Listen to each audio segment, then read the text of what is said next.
अच्छा, सॉरी।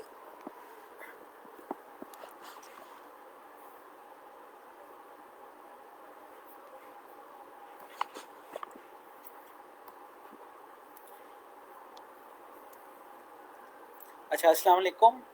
क्या हाल है आप सबके? इसको रेजोल्यूशन भी सही है, ऑडियो भी सही है।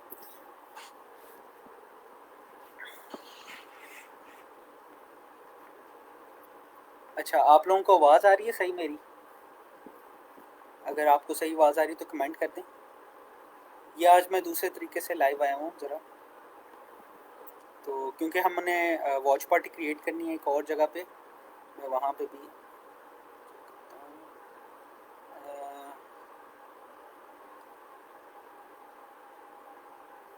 इसको हम कोशिश करते हैं।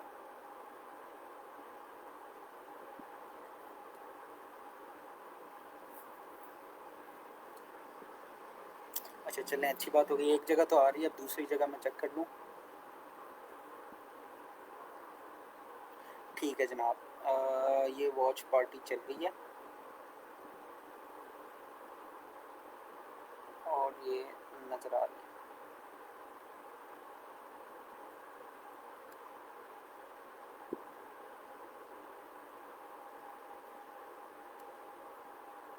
मेरे ख्याल में ये नई पुरानी थी, अब नई वॉच पार्टी ऐड हो जाएगी।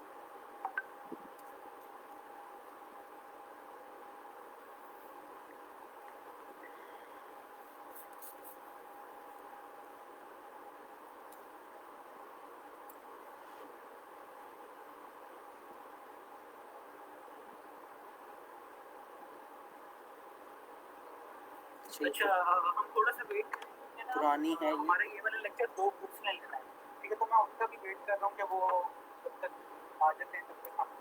ठीक हो गया।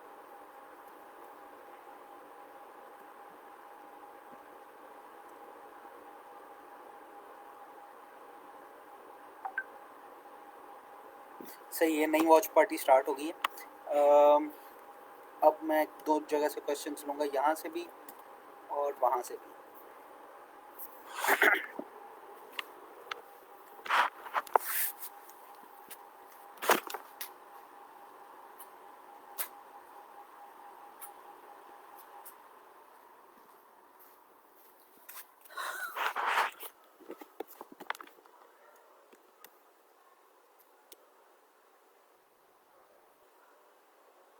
ठीक है। मुझे यहाँ पे भी नज़र रखनी पड़ेगी। चलें शुरू करते हैं। अच्छा, तो अटेंडेंस लगा लें आप लोग सारे दोनों ग्रुप्स में।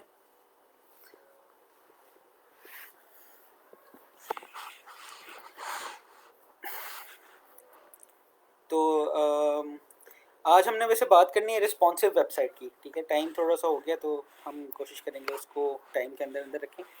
तो एक चीज़ आई थी अम, अ, थोड़ा अरसा पहले, जिसको हम कहते थे मोबाइल फर्स्ट, ठीक है?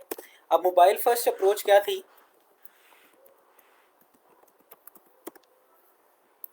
मोबाइल फर्स्ट डिज़ाइन में ये होता है कि आप जो भी चीज़ डिज़ाइन करते हैं, जो भी वेबसाइट डिज़ाइन करते हैं, उसमें आप कोशिश ये करते हैं कि आप मोबाइल को प्रायोरिटी दें, ठीक है? अब इसमें ये मोबाइल को प्रायोरिटी देने वाली बात कहाँ से आ गई कि आप जब भी देखते हैं ना कि आपकी कोई भी वेबसाइट बनाई, तो उसके आधे से ज़्यादा 50 से ज़्यादा परसेंट चांसेस होते हैं, 60 से इवन अबव परसेंट चांसेस होते हैं कि कोई भी बंदा उसे मोबाइल में व्यू करेगा, ठीक है? अब ये जिस तरह गूगल है, ये वेब डेस्कटॉप पे और लैपटॉप्स पे कम खुलती है, और ये जो गूगल की वेबसाइट है ये मोबाइल पे ज़्यादा खुलती है, ठीक है? इवन हम जब अपनी एप्लीकेशंस देते हैं ई रोज़गार की, तो हमारे पास भी स्टेटिस्टिक्स आ रहे होते हैं, उनमें भी आप कह लें 70 से 75% तक ये वेरी करती रहती है सीज़न के हिसाब से। लेकिन जो एप्लीकेशन आती हैं उनमें से 70-75% एक्सेस जो हमारी वेबसाइट को करते हैं, वो करते हैं मोबाइल से, ठीक है? तो अब क्योंकि आप देखेंगे कि हर बंदे के पास मोबाइल है, लेकिन हर बंदे के पास लैपटॉप नहीं है, तो ज़्यादा चांसेस आपकी वेबसाइट पे आने के लैपटॉप से या डेस्कटॉप से ज़्यादा मोबाइल के होते हैं। तो इसलिए ये मोबाइल फर्स्ट डिज़ाइन थ्योरी आई थी।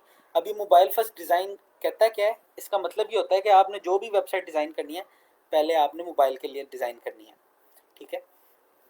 अच्छा, और फिर एक और चीज़ आई थी, जब गूगल ने 2008 में पॉलिसी इंट्रोड्यूस की थी कि जो मोबाइल वेबसाइट फ्रेंडली नहीं होगी, सॉरी मोबाइल फ्रेंडली नहीं होगी, मोबाइल फ्रेंडली एक और टर्म है, मैं आपको दिखा देता हूँ।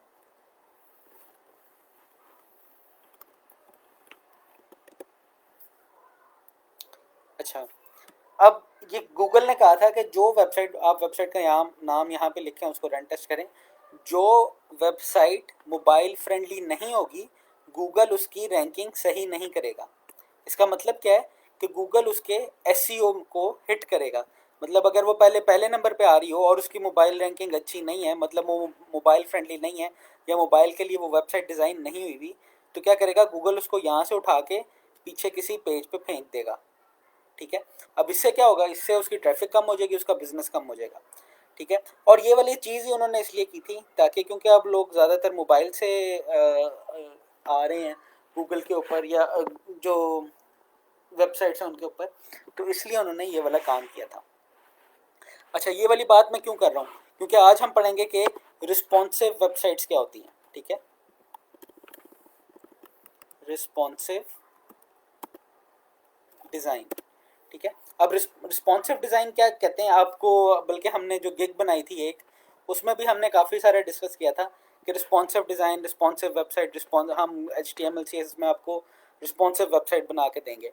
या आपने देखा था, आपने कई जो गिग्स हमने पढ़ी थी वहाँ पे रिस्पॉन्सिव वेबसाइट का नाम लिखा हुआ था। अब रिस्पॉन्सिव वेबसाइट का क्या मतलब है, रिस्पॉन्सिव का तो आपको मतलब पता होगा, ठीक है। अब रिस्पॉन्सिव वेबसाइट का मतलब ये है कि एक ही वेबसाइट, जिस तरह से ये वेबसाइट है मेरी, ठीक है, यही वेबसाइट डेस्कटॉप पे डेस्कटॉप की तरह बिहेव करेगी, डेस्कटॉप की साइट की तरह बिहेव करेगी, और इसको मैं जब इसको रीसाइज करूंगा तो यह मोबाइल की साइट की तरह बिहेव करने लगेगी, ठीक है। अब इसका मतलब देख लें किस तरह से है कि यहाँ पे देखें, ये जो मेन्यू था वो ये हैमबर्गर मेन्यू बन गया, ठीक है। यहाँ पे जो बाकी सारा मेन्यू था वो ड्रॉप डाउन बटन में आ गया, ठीक है। आप बाकी सारी चीज़ें देखेंगे, पहले 3 कॉलम्स थे वेबसाइट के, अब एक ही कॉलम है इस वेबसाइट का, ठीक है।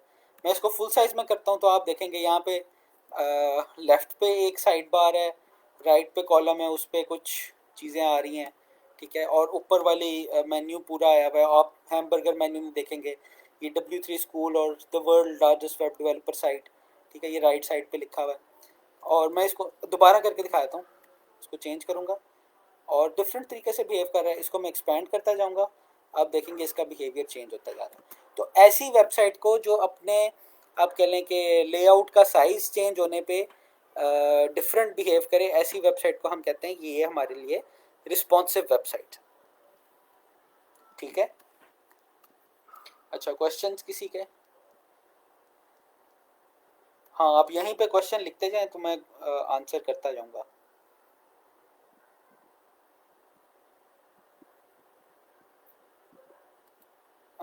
अच्छा, वीडियो टैग में वीडियो सोर्स और वीडियो टाइप की कोडिंग भी एक्सप्लेन करते हैं और फोल्डर सोर्स भी एक्सप्लेन करते हैं। अच्छा, ये मेरे ख्याल में ये मेरे से सवाल भी पूछा था किसी ने, तो ये HTML का सवाल है, ये मैं थोड़ी देर में रिप्लाई कर देता हूँ। हाँ जी, आप बूटस्ट्रैप पे ही लेक्चर देंगे आप? स्लैक पे ना मैं लेक्चर के एंड के ऊपर सारे नोट्स लिख दूंगा, ठीक है। अभी हम देख रहे हैं खाली, अ, अच्छा यहाँ पे कोई सवाल नहीं आया अभी तक, चलें। अच्छा, अब देखें, हम बात कर रहे थे, क्योंकि स्लैक पे मैं लिख ही लेता हूँ।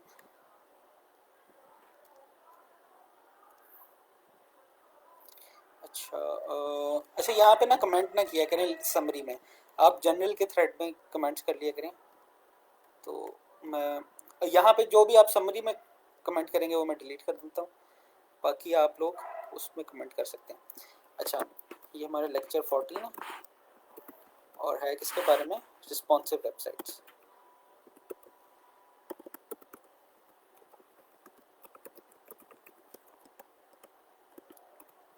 अच्छा, रिस्पॉन्सिव वेबसाइट्स कौन सी होती हैं? Websites that behave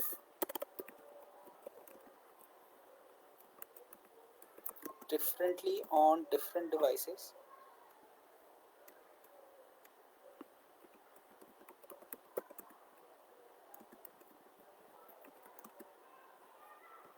are called responsive websites. We have to design website with mobile first approach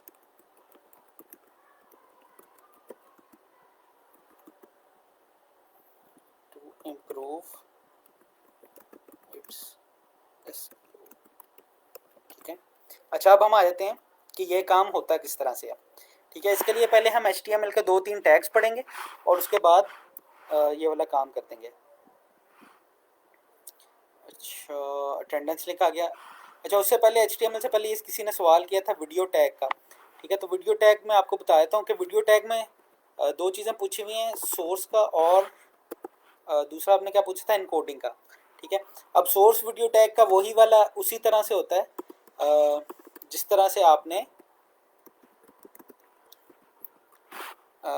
image के टैग में सोर्स होता है। ठीक है, अब इमेज के टैग में सोर्स का काम क्या होता है कि उसने बताना होता है कि कहाँ पे वीडियो पड़ी हुई है आपकी। ठीक है, तो अगर उसी फोल्डर में पड़ी हुई है तो आपने लिखना है मूवी डॉट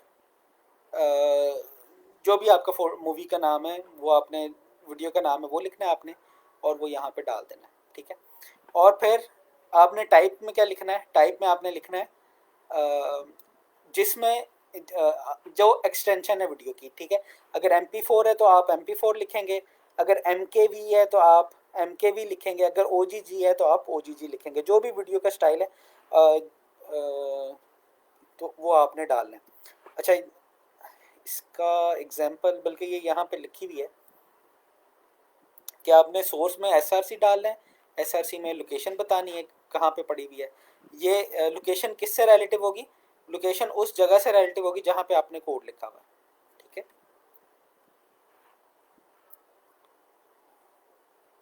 अच्छा जी। अच्छा, हम आगे चलते हैं। अच्छा, अब रिस्पॉन्सिव वेबसाइट, यहाँ पे एक बड़ा अच्छा ट्यूटोरियल है इसका W3 स्कूल्स में। यहाँ पे आप CSS में नीचे आएंगे ना, तो उसमें उन्होंने पूरा फ्रेमवर्क बनाया हुआ। ठीक है, मैं CSS भी खोल लेता हूँ, मैं इसको भी शेयर कर दूँगा। Responsive web design is about creating web pages that look good on all devices. A responsive web design will automatically adjust for different screen sizes and viewports. ठीक है, viewport का मैंने आपको बताया था, अगर ये मेरा लैपटॉप है तो इसमें ये वाली मेरी viewport है। अगर मैं मोबाइल साइट खोलूँगा तो मोबाइल साइट में मेरी viewport क्या होगी, जो मोबाइल की स्क्रीन होगी वो मेरी viewport होगी। तो आप देख सकते हैं कि ये एक वेबसाइट है अगर, तो ये डिफरेंट तरीके से डिफरेंट जगह पे बिहेव कर रही है। Responsive web design is about HTML and CSS to automatically resize, hide, shrink or enlarge a website to make it good on all devices, desktop, tablets and phones. ठीक है, ये एक एग्जांपल होगी। ठीक है, उन्होंने कोड की हुई है, इसको मैं रन कर लेते हैं। ठीक है, अच्छा, इसको मैं रीसाइज करता जाऊंगा, आप देखें ये चेंज होता जा रहा है इसका बिहेवियर। ठीक है, अब एक कॉलम में आ गई है, इसको मैं इंक्रीज करूंगा इसके पेज लेंथ, तो ये डिफरेंट तरीके से बिहेव करेगी। ठीक है, अब इसको कैसे पता चला कि साइज चेंज हो गया है। ठीक है, ये हम देखेंगे अपने उसमें। तो सबसे पहले हमने क्या काम करना है, अच्छा, कुछ काम है जो हम मीडिया क्यूरीज पहले देखेंगे। ठीक है, मीडिया क्यूरीज के बाद मैं आपको बूटस्ट्रैप का इंट्रोडक्शन दे दूंगा कि बूटस्ट्रैप क्या काम करता है। अच्छा, सबसे पहला काम है सेटिंग द व्यू पोर्ट। ठीक है, अब मैंने आपको हेड का टैग बताया था, एक मैं नई फाइल बना लेता हूँ अपने डेस्कटॉप के ऊपर ही, इसको हम कहते हैं रिस्पॉन्सिव HTML। ठीक है, यहाँ पे मैं एक नई डॉक्यूमेंट बना लेता हूँ, HTML index डॉट HTML। ठीक है, इसको मैं एडिट करता हूँ।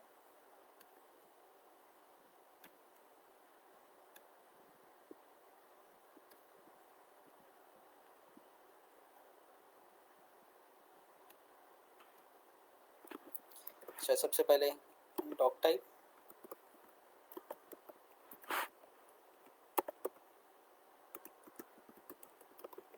टाइप HTML, इसको पता चल जाएगा ये HTML का डॉक्यूमेंट है। फिर हेड का टैग, ठीक है।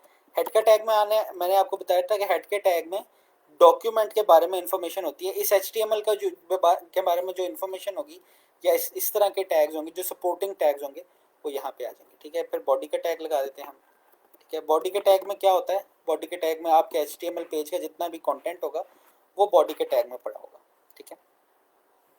ठीक है, अभी यहाँ तक कुछ न्यू नहीं है, आप ये टैग्स डालें ना डालें, जो अगर ब्राउज़र होगा तो ब्राउज़र वो खुद टैग डाल लेते हैं इन चीज़ों में। अच्छा अब ये मेटा टैग्स क्या होते हैं? मेटा टैग्स आप कह लें कि मेटा टैग्स एडिशनल इन्फॉर्मेशन होते हैं आपके वेबसाइट के बारे में, ठीक है। अब ये मेटा टैग, इसका ये कौन सा स्पेशल मेटा टैग है? अब ये स्पेशल मेटा टैग क्या करता है, ये आपके ना व्यू पोर्ट को क्या करता है, ये कि जो विड्थ है व्यू पोर्ट की, वो डिवाइस की विड्थ उसको सेट कर देता है। इसका मतलब ये है कि जो आपकी ब्राउज़र की विड्थ है वो आपके डिवाइस की विड्थ हो जाती है। फॉर एग्जांपल अगर मेरी ब्राउज़र की विड्थ है 1600 पिक्सल, तो ये ब्राउज़र की विड्थ को 1600 पिक्सल सेट कर देगी। अगर मेरे मोबाइल की विड्थ है 300 पिक्सल, तो ये मेरे मोबाइल के ब्राउज़र की विड्थ को 300 पिक्सल सेट कर देगी। अच्छा, उसके आगे क्या लिखा है, initial scale is equal to 1.0। इसका मतलब है यहाँ पे ना अक्सर मैंने आपको पढ़ाने के लिए काफ़ी सारी चीज़ें जूम की हुई होती हैं, ठीक है, जिस तरह से ये मैंने अभी जूम किया हुआ है, ठीक है। तो इनिशियल स्केल 1 का मतलब है कि ये जूम आउट कर देगा या नॉर्मल स्केल पे सारी चीज़ों को ले आएगा, ठीक है। अभी ये मैंने जूम किया हुआ, इसका ये अभी 125 है, इसका मतलब है 1.25 जूम स्केल हुआ हुआ, ठीक है। अगर मैं ये डालता हूँ हेड के टैग में, ये मेटा टैग है, ठीक है, मैं इसको यहाँ पे भी लिख देता हूँ और इसको मैं आपके स्लैक के अंदर भी लिख देता हूँ जनरल में।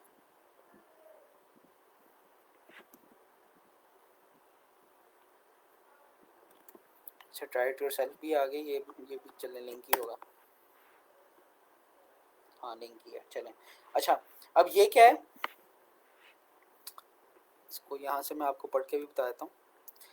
This will set view port of your page which will give the browser instruction on how to control the page dimension and scaling.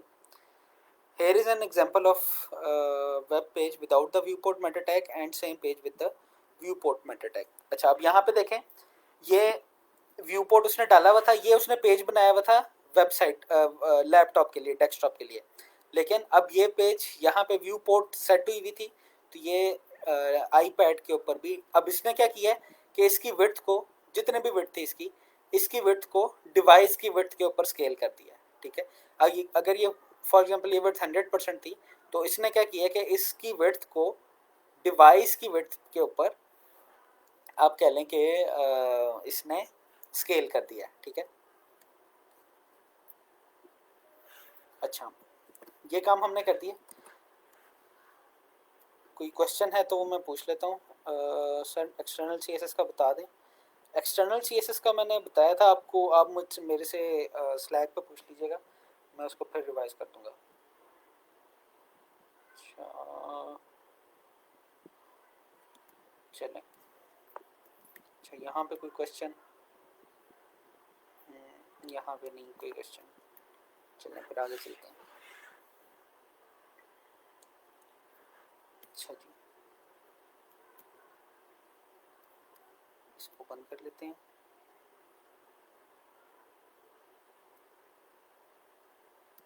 इसको भी बंद कर लेते हैं, इसको भी बंद कर लेते हैं, ठीक है। अच्छा ये आ गया, ठीक है। अब फिर हम आते हैं, दूसरी बात करते हैं रिस्पॉन्सिव इमेजेस की। अच्छा रिस्पॉन्सिव इमेजेस की हमने आपको बात की थी कि ये मैंने आपको पहले कह दिया था कि विड्थ अगर आप 100% कर लेंगे तो आप जितना भी उसको अवेलेबल स्पेस होगी वो स्पेस उसको मिल रही होगी, ठीक है।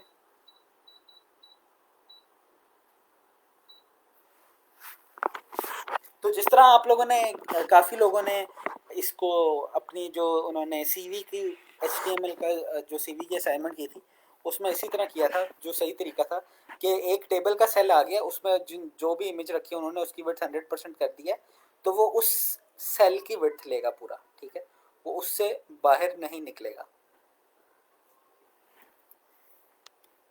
अच्छा, अब हम आ जाते हैं यहाँ पे, ये मैं दिखा रहा था आपको, मीडिया क्यूरीज।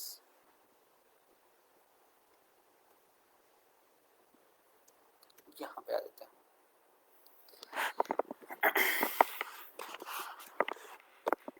अच्छा जी, यहाँ पे मैं समरी में जाता हूँ।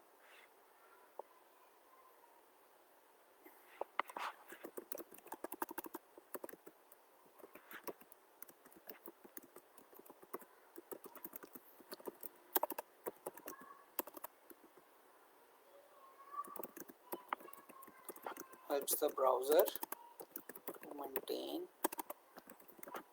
the width of the device।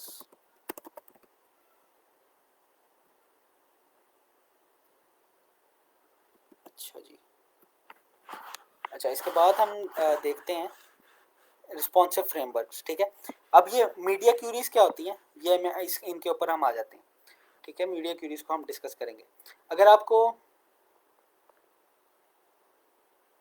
अच्छा ये क्वेश्चन आया, how do we know the width of each screen whether laptop और मोबाइल। तो ये हमें नहीं पता चलेगा कि क्या विड्थ है। ठीक है, जिस तरह से हमने इमेजेस को 100% दे दिया, तो हमें थोड़ी पता है कि इमेज की विड्थ क्या है। ठीक है, इसी तरह से जो कोडिंग कर रहा होता है वो अपने एक पेज को फिल कर देता है। ठीक है, फिर उसको जब रेंडर करती है चीज़, तब उसको पता चलता है कि HTML या CSS को कि अब उसने किस तरह से रेंडर होना है। ये मैं आपको दिखाता हूँ। वॉइस ब्लर है आज, मेरे ख्याल में स्ट्रीम यार्ड से नहीं आ रहा, तो शायद इसमें फ़र्क पड़ रहा हो।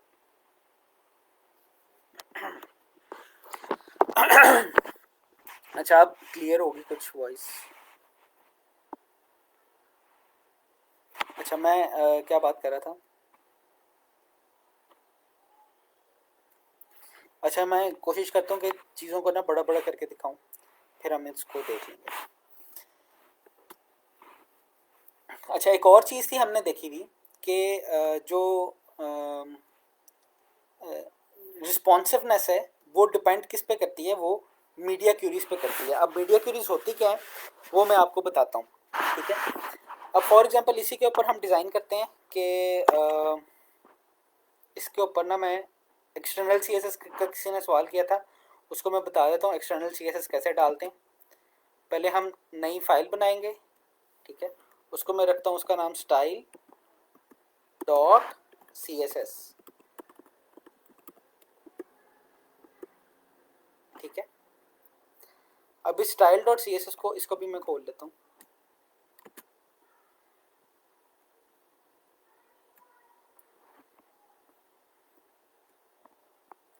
अच्छा, अभी मैंने कोई स्टाइल नहीं डाला हुआ, लेकिन अब इसको मैंने ऐड करना है, तो मैं क्या करूँगा, मैं लिंक का टैग यूज़ करूँगा। ठीक है, रेल, इसका मतलब मैं बताऊँगा कि ये जो मैं ऐड करने लगा हूँ वो उस फाइल की टाइप के है, वो स्टाइल शीट है। ठीक है, और href उसका स्टाइल डॉट CSS, और ये मैं लिंक का टैग क्लोज कर दूँगा। ठीक है, अब जो ये वाली स्टाइल शीट है वो मेरे पास यहाँ पे ऐड हो गई। ठीक है, अच्छा, अब मीडिया क्यूरीज को डिफाइन करने के लिए हमें करते हैं कि बैकग्राउंड कलर बॉडी, ये बॉडी है ना। ठीक है, इसका मैं बैकग्राउंड कलर यहाँ पे लिख देता हूँ। पहले मैं लिखता हूँ बॉडी,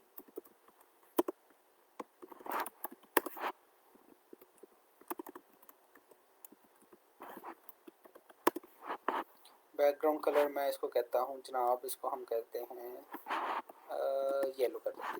ठीक है, इसको मैं सेव कर देता हूँ। अब देखें हुआ क्या है, यहाँ पे बॉडी का टैग है, एक एक्सटर्नल स्टाइल शीट थी मेरे पास, और इस स्टाइल शीट को मैंने लिंक किया है इस लिंक के टैग से। ठीक है, अब मैं इसको चलाता हूँ कि मुझे क्या नजर आएगा।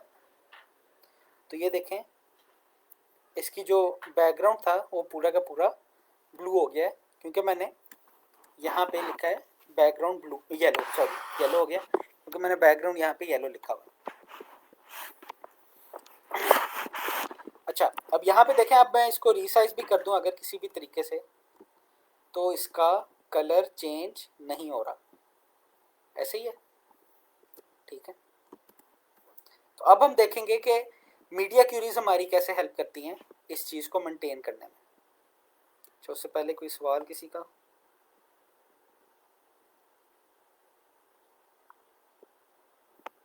अच्छा अच्छा, अब हम देखते हैं कि ये मीडिया क्यूरी लगाते हैं, media only screen max with 600 pixel. ठीक है, ये मैं लगाता हूँ। अच्छा, और जो ये मीडिया क्यूरीज है ना, ये HTML का पार्ट नहीं है, ये CSS का पार्ट है। ठीक है, eight media only screen max with, इसका सिंटेक्स देख लेते हैं, एंड मैक्स विथ, सॉरी।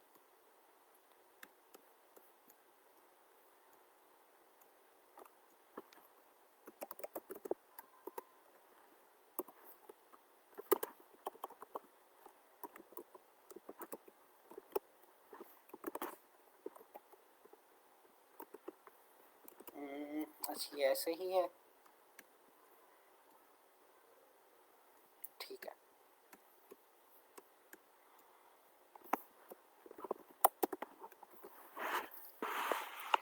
अच्छा, अब ये मीडिया क्यूरीज कहाँ पे होती हैं? ये आप कह लें कि मीडिया क्यूरीज काम करती हैं स्क्रीन के बारे में बताने के लिए या पेपर के बारे में। अच्छा, अब यहाँ पे ये स्क्रीन लिखा हुआ है ना, यूजुअली एट मीडिया जब आप प्रिंट करते हैं ना, तो उसमें क्या क्यूरी लगती है? Eight media only print. ठीक है, तो ये स्क्रीन के लिए खाली मीडिया क्यूरी लगाई है हमने, इसलिए यहाँ पे स्क्रीन लिखा हुआ है। और दूसरा आगे जाएं तो यहाँ पे लिखा हुआ है मैक्स विथ 600 पिक्सल। अच्छा, अब मैक्स विथ का क्या मतलब है? मैक्स विथ का मतलब है कि 0 से 600 तक। ठीक है, ऐसे ही है ना, मैक्सिमम विथ है, इसका मतलब है ज़्यादा से ज़्यादा विथ। ज़्यादा से ज़्यादा का मतलब है कि 600 हो सकती है या 600 से कम हो सकती है।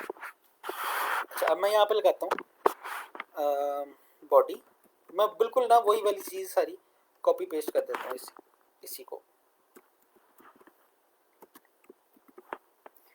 अच्छा, अब मैं क्या करता हूँ, मैं इसको येलो है, इसको मैं कर देता हूँ ग्रीन। इसको यहाँ से देते हैं।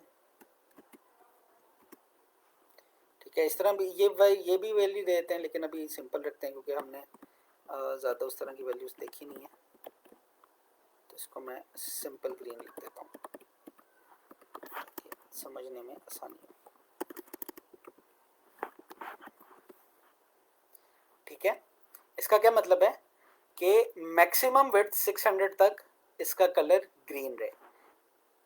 ठीक है, eight media on screen and maximum width 600, इसका कलर क्या रहेगा? ग्रीन रहेगा। अच्छा, इसको चला के देखते हैं, इसको मैं रिफ्रेश करता हूँ। मेरे ख्याल में इसमें एक और काम करना पड़ेगा कि मुझे दूसरी वाली भी चीज़ ख़त्म करनी पड़ेगी।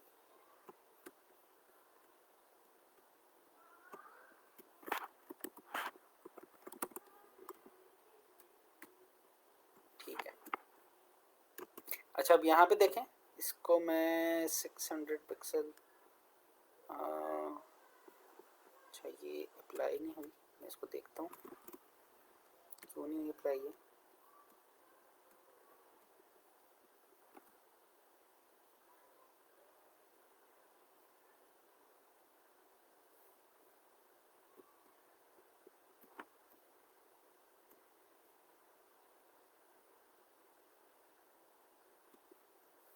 अच्छा, यहाँ पे तो ये चल रही है, लाइट ब्लू हो जाना चाहिए 600 पिक्सल के बाद।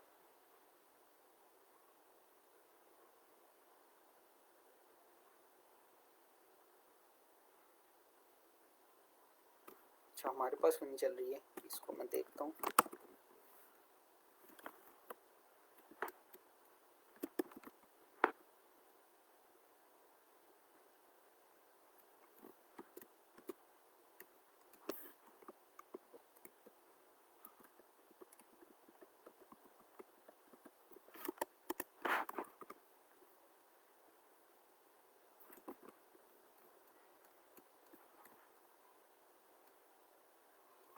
अच्छा ये ग्रीन हो गया, इसको मैं छोटा करूं अगर साइज को, तो ये ब्लू हो गया साइज।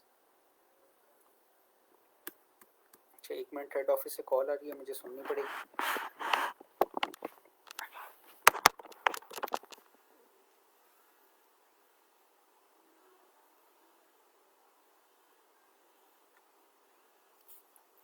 अस्सलाम वालेकुम। हाँ जी अल्हम्दुलिल्लाह ठीक। हाँ जी जी जी। अच्छा अभी ना मैं सेशन ले रहा हूँ ऑनलाइन, अगर मैं थोड़ी देर बाद कॉल कर लूँ आपको। चलिए ठीक, चलिए थैंक यू, अल्लाह हाफिज़।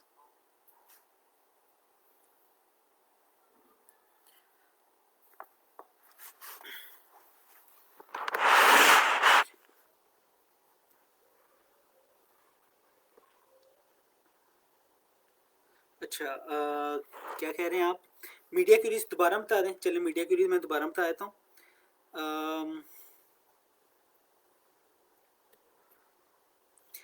अब हमने करना क्या है, अब मैं चाहता हूँ, मैंने एक ब्रेक पॉइंट लगाया। मैं चाहता हूँ कि जो मेरा नॉर्मल स्क्रीन साइज़ है उसमें मेरा कलर ग्रीन है, बैकग्राउंड कलर का, ठीक है। और जो मेरे पास 600 पिक्सल से कम हो मेरी स्क्रीन की विड्थ, तो उसका साइज़ क्या है, लाइट ब्लू है, ठीक है। तो ऐसे काम के लिए आप कहें कि मेरे पास चेक लगाने के लिए या ब्रेक पॉइंट लगाने के लिए मैं क्या यूज़ करता हूँ, मैं मीडिया क्यूरी यूज़ करता हूँ। तो एक मीडिया क्यूरी मैं किस तरह से लिखूंगा, एक मीडिया क्यूरी मैं इस तरह से लिखूंगा। मैंने क्या लिखा है, eight media only screen and maximum width 600 pixel, ठीक है। अब इसके लिए अलग से सी एस एस बन गई है, ठीक है। फॉर एग्जाम्पल यहाँ पे मैं एक H1 का टैग भी डाल देता हूँ। यहाँ पे इसका कलर कर देते हैं ग्रीन के ऊपर रेड कर देते हैं,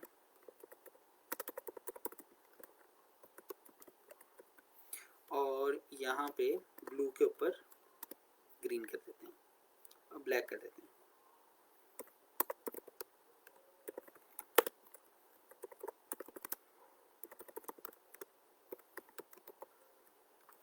ठीक है, और मैं यहाँ पे बॉडी के अंदर एक H1 टैग भी डाल देता हूँ, उसके ऊपर हम लिख देते हैं दिस इज रिस्पॉन्सिव HTML, ठीक है। अच्छा मैं रिफ्रेश कर रहा हूँ इसको, अब यहाँ पे देखें, ये दिस इज रिस्पॉन्सिव HTML ये रेड में लिखा हुआ है और ये ग्रीन में लिखा हुआ है। लेकिन मीडिया क्यूरी की मदद से अब क्या होगा, अब मैं इसका साइज कम करता जाऊंगा, और जैसे ही ये देखें इसकी विड्थ क्या है, मेरी स्क्रीन की विड्थ आप देखेंगे ना, ये 1600 पिक्सल है। तो जब जैसे ही मैं आधे से आप कह लें कि यहाँ 600 से कम जाऊंगा, तो उसका दोनों चीज़ें चेंज होगी, ठीक है। आप ये देख सकते हैं दिस इज रिस्पॉन्सिव HTML, इसका कलर भी चेंज हो जाएगा, और ये जो बैकग्राउंड है इसका कलर भी चेंज हो जाएगा, ठीक है। तो ये हमने किस किस कैसे एकम्प्लिश किया, ये हमने एकम्प्लिश किया इस मीडिया क्यूरी की वजह से। अब मैंने क्या लिखा हुआ है यहाँ पे लिखा हुआ है मैक्सिमम विड्थ 600 हो तो इस तरह से बिहेव करे। किस तरह से बिहेव करे, लाइट ब्लू कलर हो जाए और उसका H1 का जो कलर है वो ब्लैक हो जाए, ठीक है। अच्छा अब ये इसको मैं रिफ्रेश करता हूँ। अच्छा मेरे ख्याल में मीडिया क्यूरी समझ आ गई होगी। हाँ जी, यहाँ पे मैंने external C S S use की हुई है, ठीक है। अब एक्सटर्नल सी एस एस क्या होती है, ये देखें style dot C S S, ये एक्सटर्नल फाइल है, एच टी एम एल की फाइल अलग है और सी एस एस की फाइल अलग है, ठीक है। और एच टी एम एल की फाइल जो है उसके अंदर ही सी एस एस की फाइल का लिंक दिया हुआ है, ठीक है। ये देखें link rel style sheet H ref style dot C S S, ठीक है। होपफुली ये मीडिया क्यूरी क्लियर हो गई होगी। अच्छा अब मैं मैक्सिमम विड्थ और मिनिमम विड्थ दोनों ट्राई कर सकता हूँ, ठीक है। अब ये करता क्या है, मीडिया क्यूरी अगर यहाँ पे कहीं और दी हुई होगी मैक्स एंड मिन विड्थ के साथ, तो उसको मैं देखता हूँ।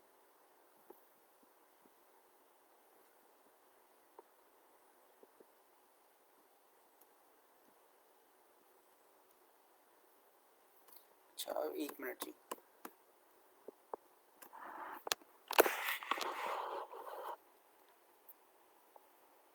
अच्छा, बल्कि मैं इसकी समरी लिख देता हूँ यहाँ तक की।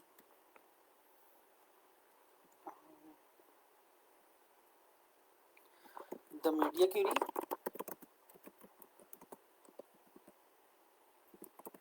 in CSS helps us to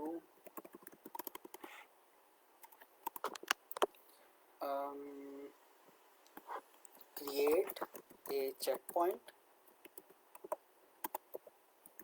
or breakpoint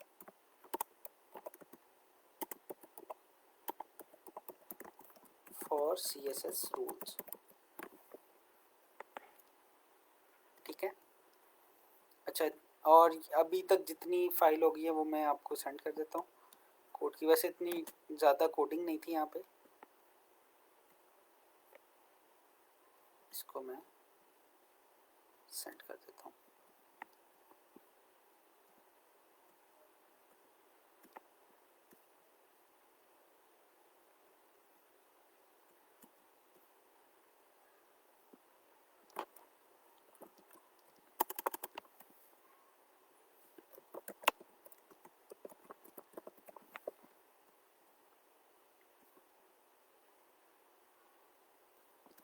अच्छा जी, ठीक है, ये हो गया।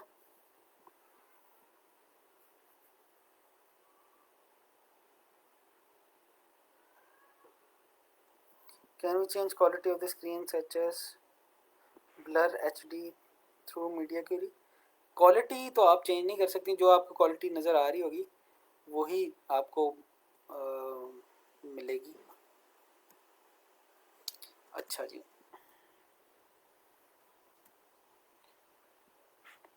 ठीक है, ये हो गया। अच्छा, अब हम आगे चलते हैं। अच्छा, अब हम ये हमने देख लिया कि मैं डिफरेंट जगह पे मैं एक और साइज डाल देता हूँ ताकि आप लोगों को और कन्वीनियंस हो। अच्छा, ये मैक्स विड्थ डाला है मैंने। मैं यहाँ पे एक और डालता हूँ मीडिया क्वेरी, उसमें मैं मिनिमम विड्थ इस्तेमाल करता हूँ। ठीक है, यहाँ पे मैं कर देता हूँ मिनिमम विड्थ, मैं इसको कर देता हूँ 800 कर लें, इसको 900 पिक्सल कर लेते हैं। अच्छा, अब मैं करता हूँ इस कलर को चेंज करता हूँ। ग्रीन लाइट ब्लू है, इसको मैं येलो कर देता हूँ और इसको मैं ग्रीन कर देता हूँ। अच्छा, आप देखें अब क्या होगा। नॉर्मली क्या नज़र आएगा, कलर ग्रीन नज़र आएगा।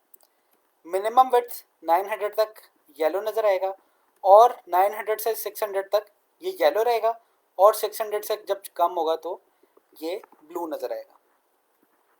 अच्छा, इसके लिए एक टूल भी होता है आपके, इसको मैं रिफ्रेश कर दूं। अच्छा, ये मिनिमम विड्थ इसमें, अच्छा सॉरी, मिनिमम विड्थ 900 हो गया, इसको हम और करते हैं 300 पिक्सल।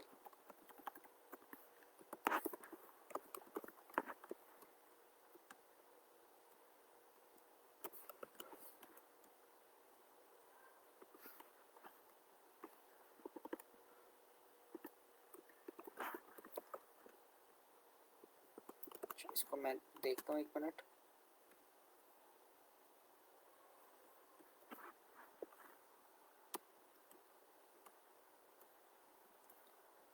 इसको 1600 है विड्थ इसकी, इसके बॉडी टैग में।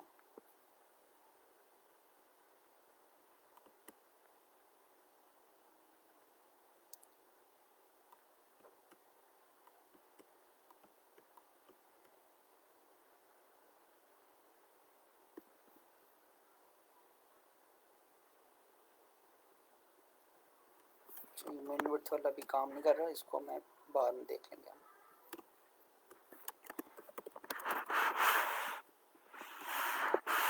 ठीक है।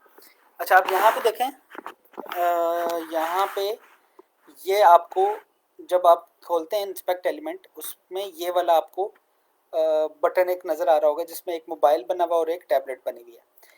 अब ये क्या करता है, ये डिवाइस टूल बार है, इससे क्या कर सकते हैं, इससे आप डिफरेंट रेजोल्यूशन को चेंज कर सकते हैं या चेक कर सकते हैं, ठीक है। अब ये रिस्पॉन्स अच्छा, उससे पहले मैं क्या करता हूँ, इसको मैं साइड पे ले जाता हूँ, इसको मैंने साइड पे शिफ्ट कर दिया। अच्छा, वैसे तो आप यहाँ से इसको ड्रैग एंड ड्रॉप करके कस्टम रेजोल्यूशन को भी चेंज कर सकते हैं या चेक कर सकते हैं, लेकिन यहाँ पे कुछ डिवाइसेस के आप देख लें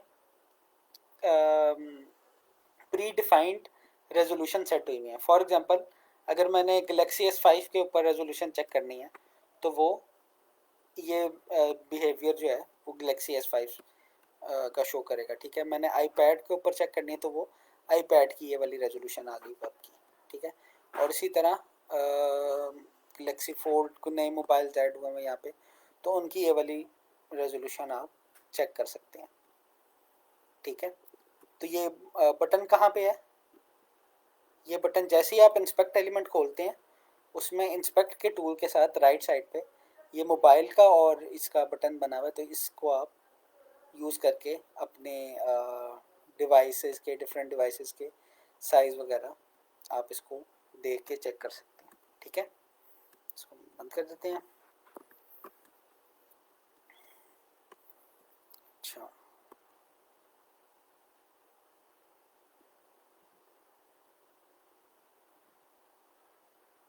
अच्छा व्यू पोर्ट अगेन बता दें, व्यू पोर्ट में आपको बता देता हूँ। व्यू पोर्ट कुछ भी नहीं होती, असल में जो भी आपकी स्क्रीन है उसको हम कहते हैं कि ये आपकी व्यू पोर्ट है, ठीक है। अब आपने जो ब्राउज़र का साइज़ अपनी व्यू पोर्ट के साइज़ के बराबर करना है तो उसके लिए हम ये वाला टैग यूज़ करते हैं। ये टैग इतना कॉम्प्लेक्स काम कुछ नहीं करता, ये असल में बाय डिफ़ॉल्ट ये यूज़ करेंगे तो आपकी जो HTML CSS होगी वो सही तरह से बिहेव करेगी। ये करता क्या है, जो आपके ब्राउज़र की विड्थ है उसको डिवाइस के विड्थ के इक्वल कर देता है, ठीक है।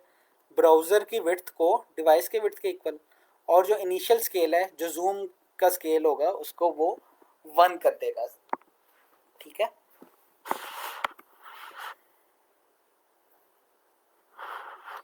अच्छा जी, आगे चलते हैं हम।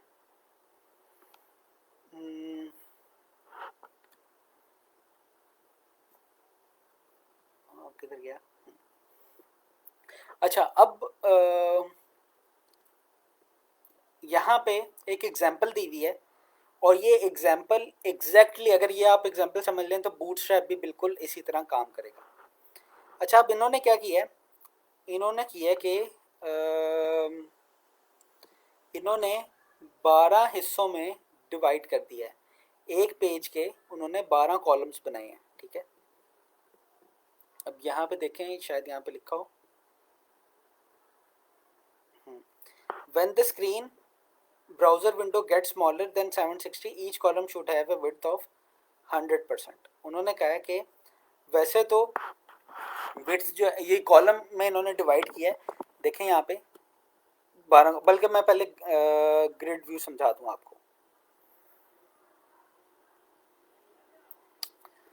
अच्छा, many web pages are based on a grid view which means that the page is divided into columns. जो ये वाला पेज है ना आपको जो नज़र आ रहा है, ये भी ग्रिड में डिवाइड हुआ हुआ है, ठीक है। और टिपिकली कितने कॉलम्स में डिवाइड करते हैं हम, टिपिकली हम 12 कॉलम्स में डिवाइड करते हैं, ठीक है। हर पेज के, मैं कहता हूँ कि ये जो पेज आपको नज़र आ रहा है ना डेस्कटॉप के ऊपर, इसके 12 कॉलम्स हैं, फुल विड्थ के ऊपर इसके 12 कॉलम्स हैं, 1 2 3 4 5 6 7 8 9 10 11 12, ठीक है। तो फॉर एग्जांपल हमने इस पेज को डिज़ाइन के हिसाब से 12 कॉलम्स में डिवाइड कर दिया। Using a grid view is very helpful when designing web pages. It makes it easier to place elements on the page, ठीक है। फॉर एग्जाम्पल ये एक सिंपल लेआउट है वेबसाइट का, ठीक है।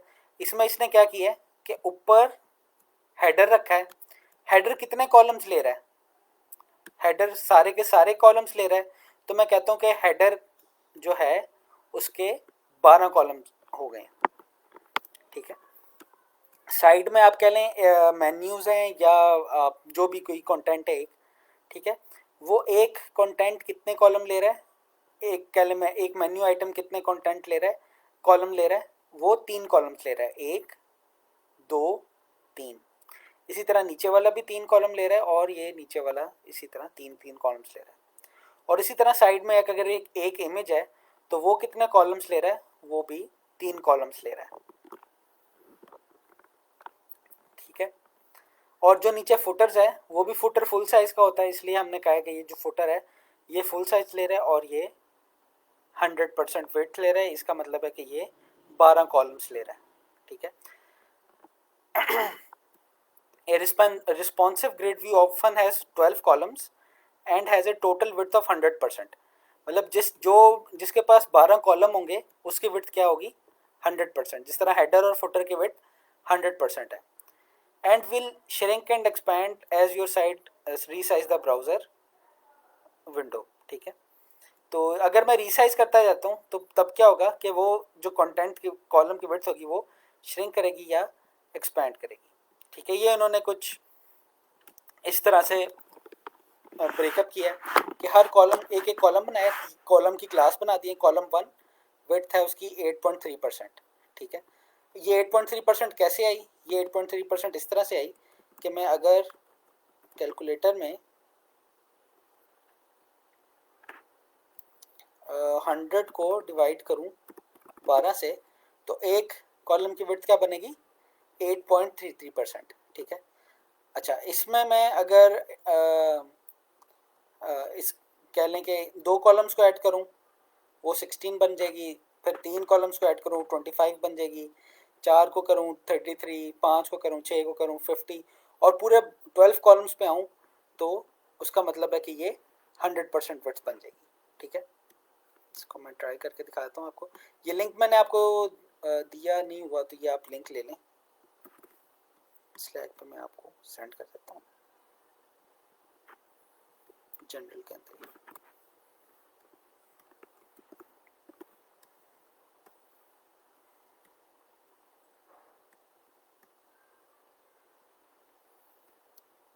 अच्छा ये था।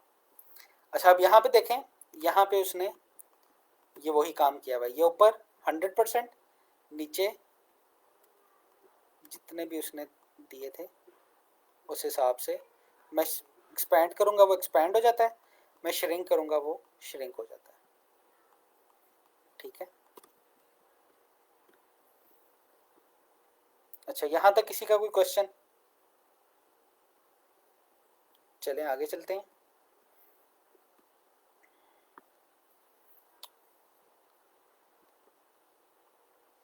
अच्छा जी, ग्रिड व्यू में यही चीज़ थी। मीडिया क्यूरीज में बताता हूँ फिर। अब इसमें ग्रिड व्यू आ गया। अच्छा, अब इसका फ़ायदा क्या होगा कि इसकी वजह से जो साइट बनेगी, यहाँ पे नीचे बन रही होगी कहीं, मैं आपको दिखाता हूँ।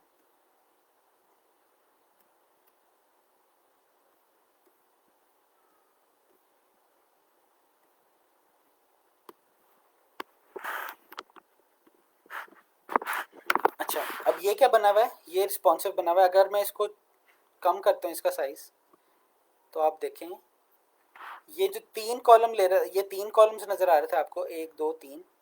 अब मैं इसको श्रिंक करूँगा तो ये सिंगल सिंगल कॉलम में आ जाएंगे। ठीक है। अब ये सिंगल सिंगल कॉलम में किस तरह से आए हैं, ये सिंगल कॉलम में इस तरह से आए हैं कि उन्होंने मीडिया क्यूरीज के थ्रू उन्होंने बता दिया कि जब भी मेरे पेज का साइज इतना हो तो वो उसकी जो विड्थ है वो कॉलम 3 की विड्थ है वो 100% कर दे। पहले कॉलम 3 की विड्थ कितनी थी, यहाँ पे हमने देखा था 8.8 पर 8.33 प्लस 8.33 प्लस 8.33, ये बन जाती है कोई 25%। ठीक है। पहले सॉरी ये 33% बनती है। ठीक है। पहले ये 3 इक्वल पोर्शंस में डिवाइड था, लेकिन अब मैं इसको जब और करता हूँ, एक स्पेसिफिक विड्थ से आगे चला जाता हूँ, 600 से आगे चला जाता हूँ, तब वो कहता है कि जो ये वाला कॉलम है इसको ये 100% विड्थ देते हैं।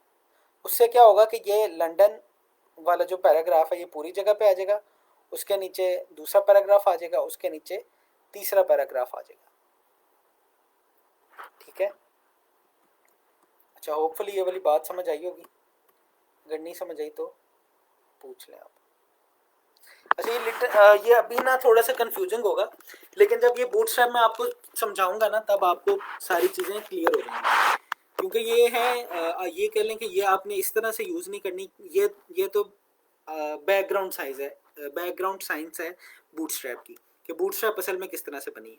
ठीक है, तो अगर आपको नहीं समझ आती तो बूटस्ट्रैप के बाद भी आप ये वाला क्वेश्चन कर सकते हैं कि ये किस तरह से हुआ, लेकिन बूटस्ट्रैप जब हम इम्प्लीमेंट करेंगे तब वो होपफुली आपको समझ आ जाएगी।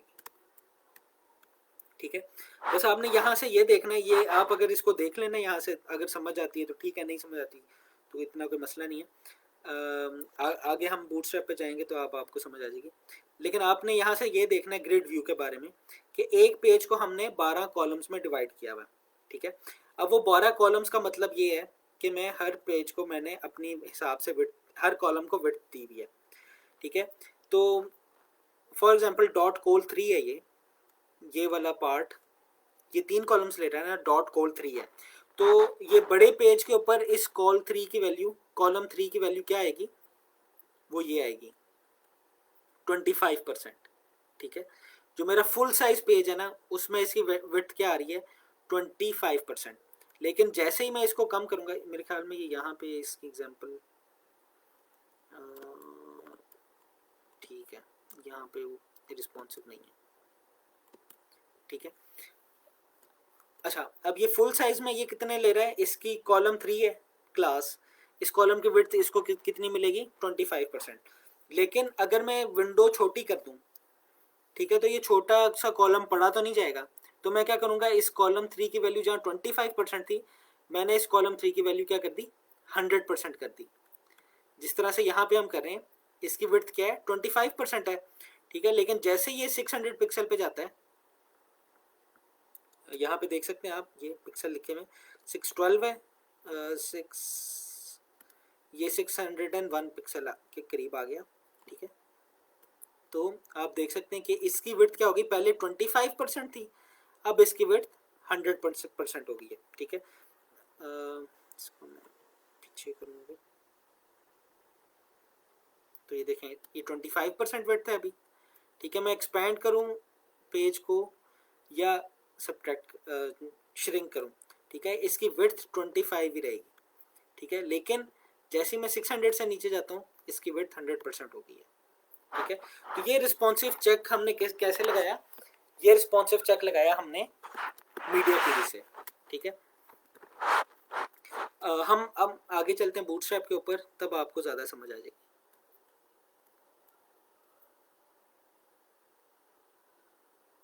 आज के लिए इतना काफ़ी है, नहीं आज चलें बूटस्ट्रैप का मैं इंट्रोडक्शन देता हूँ, फिर हम इसको कंक्लूड करते हैं।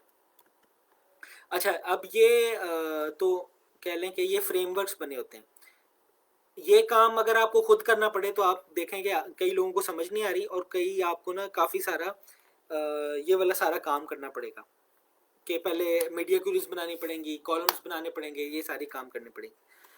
लेकिन इससे सारे काम से बचने के लिए हमारे पास एक तरीका है कि हम क्या करते हैं, हम बूटस्ट्रैप को इंक्लूड कर लेते हैं। ठीक है, बूटस्ट्रैप क्या है, बूटस्ट्रैप जो मैंने अभी आपको बताया ना, ये वाला सारा काम करके दे देता है, और ये आप कह लें कि ये एक CSS का फ्रेमवर्क है।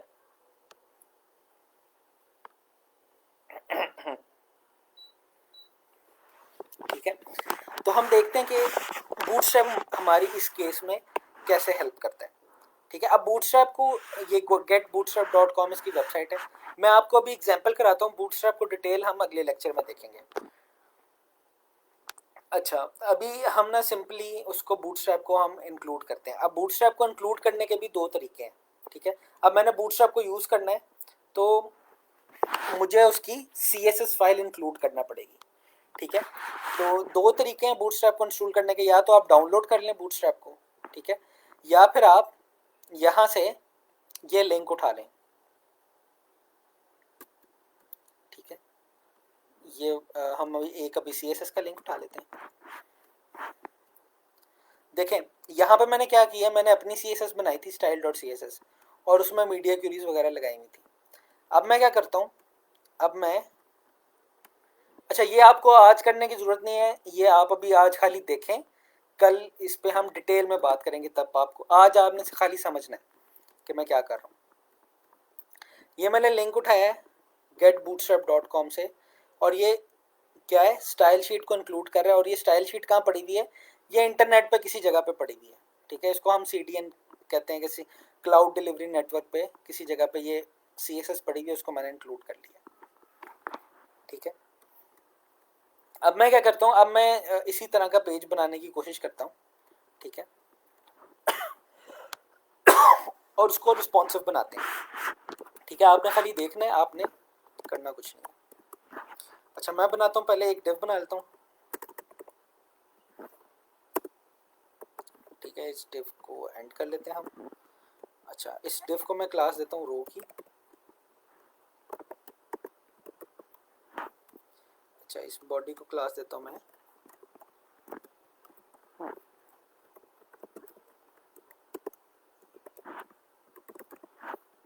कंटेनर की, ठीक है। अच्छा, अब देखें, अब मैं एक और काम करूँगा, डिव बनाता हूँ, इसको क्लास देता हूँ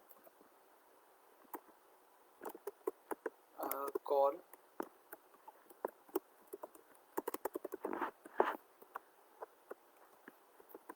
ठीक है। ये जो वो काम हुआ हुआ है ना उसमें, ये मैं वो काम करने लगा हूँ। इसको मैं बैकस्लैश डिव ख़त्म कर देता हूँ, और ये हम 4 कॉलम्स बना लेते हैं। अच्छा, 3 कॉलम मैंने आपको क्या बताया था, कॉल डैश 3 आई गई।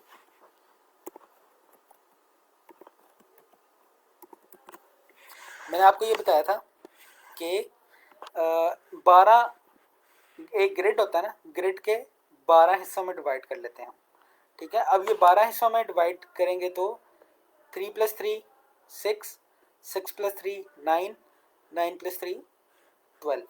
या तो ये इस तरह हो सकते हैं 12, या किस तरह से हो सकते हैं, अगर मैं 4 4 के 3 बना दूँ, 4 + 4 8, 4 + 4 8 + 4 12, और ये 12 पूरे हो गए। मैं आखिरी वाला को हटा देता हूँ, ठीक है। अब मैं इसको रिफ्रेश करता हूँ, कहाँ पे, अच्छा ये बंद हो गया। ये खाली आपने अभी देखना है, अभी आपने कुछ करना नहीं है, ठीक है। ये कॉलम बन गए, लेकिन इसमें कुछ लिखा नहीं हुआ, तो मैं क्या करता हूँ, मैं इसमें कुछ टेक्स्ट डाल लेता हूँ।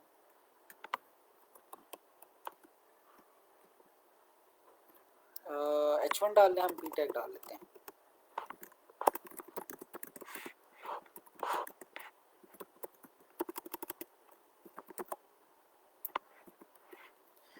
This is a dummy text. अच्छा, यही मैं इसमें भी डाल लेता हूँ, और यही मैं इसमें भी डाल लेता हूँ। अब देखते हैं कि क्या कहता है, ठीक है। ये आपको ऊपर नज़र आ रहे होंगे, इसको मैं अगर जूम करूँ, जूम वैसे करना नहीं चाहिए, ये आपको ऊपर नज़र आ रहे होंगे, this is a dummy text. मैं इसका ना बैकग्राउंड रिमूव कर देता हूँ,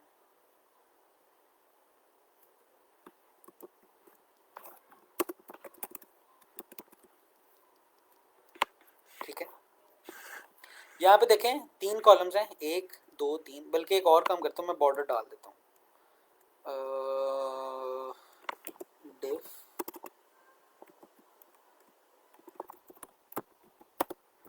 border 1px solid black, ठीक है। तो ये देखें आप, 3 इक्वल कॉलम्स बन गए हैं, ठीक है। और ये पूरी पेज के विड्थ ले रहे हैं। अच्छा, ये आपको इस तरह नहीं नज़र आ रहा होगा, मैं यहाँ पे इसको कंटेनर,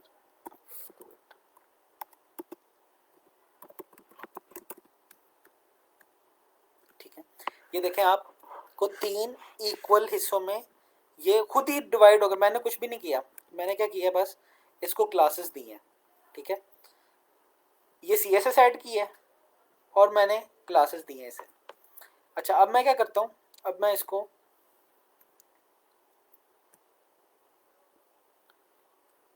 छोटा या बड़ा करता हूँ, तो अभी भी उसकी उतने ही विड्थ रहती है, ठीक है। लेकिन अब मैंने कहता हूँ कि यार ये जो साइज़ है ना, ये जब छोटा हो, मतलब ये मेरी स्मॉल डिवाइस पे आए, या इसको मीडियम डिवाइस पे कह लें, मीडियम डिवाइस पे आए, तो ये 100% विड्थ ले लें। ठीक है, इसको मैं एमडी करता हूँ। मेरे ख्याल में मैंने गलत लिखा है, मुझे लग रहा है एमडी यहाँ पे आएगा।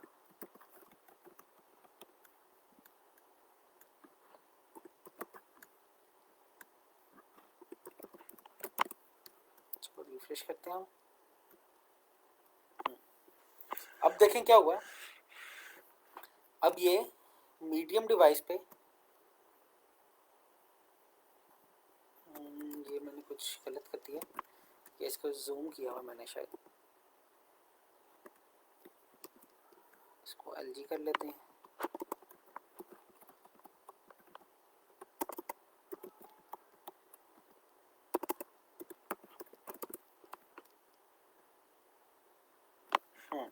अब देखें ये लार्ज डिवाइस पे MD3 आ रहे हैं, इसको मैं श्रिंक करूंगा तो ये, हाँ अब ये देखें ये उसी तरह से बिहेव कर रहे हैं जिस तरह से वो इतना सारा काम करने के बाद हमने बिहेव किया था। ठीक है, लेकिन यहाँ पे देखें, यहाँ पे ये किस तरह से किया है, ये किस वजह से हो गया। 3 काम किए मैंने यहाँ पे। एक ये कॉपी पेस्ट किया लिंक बूटस्ट्रैप का, दूसरा मैंने रोज और कॉलम्स याद कर लिए। ठीक है, ये अभी आपको समझ नहीं आया तो कोई मसला नहीं है, ये मैंने आपको खाली डेमो देने के लिए दिखाया है कि रिस्पॉन्सिव वेबसाइट बनाना कितना आसान है। आपने खाली ये क्लासेस का नाम याद रखने और ये देखना कि यही आपको याद होना चाहिए कि ये बिहेव किस तरह से कर रहा है। बाकी ये परफॉर्म किस तरह से करना है इसको, ये हम कल के लेक्चर में देख लेंगे, बूटस्ट्रैप के लेक्चर में दोबारा से। आज का भी जो 12 ग्रिड वाला सिस्टम था, आज असल में 2 जगह पे हमने मर्ज करना था तो उसकी वजह से डिले हो गया था। कल हम इसको पूरी सही तरीके से, हाँ जी, बूटस्ट्रैप को हम डिटेल में कल दोबारा से देखेंगे। अच्छा जी, चलें आज के लिए इतना ही रखते हैं। किसी का कोई क्वेश्चन वगैरह तो वो उसको हम स्लैक पे कर लेते हैं। स्लैक पे मैं समरी ऐड कर देता हूँ।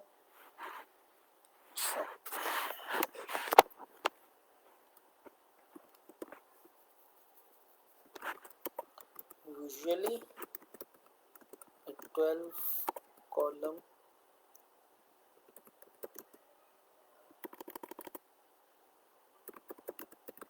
based grid system is used to make a responsive website layout.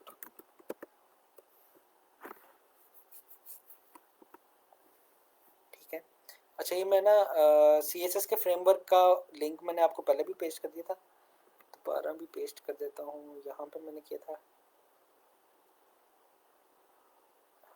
General में, इसको मैं समरी में पेस्ट कर देता हूँ।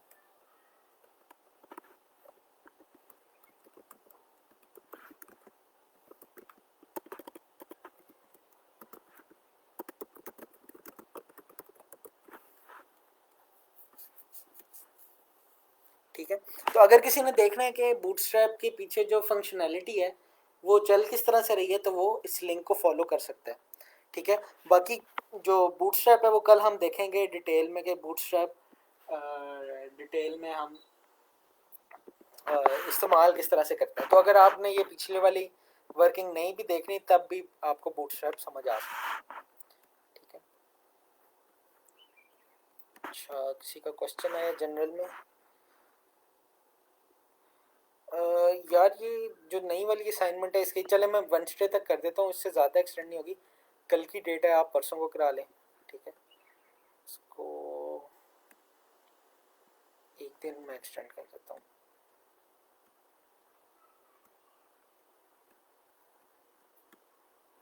इससे ज़्यादा ये लेट नहीं होगी।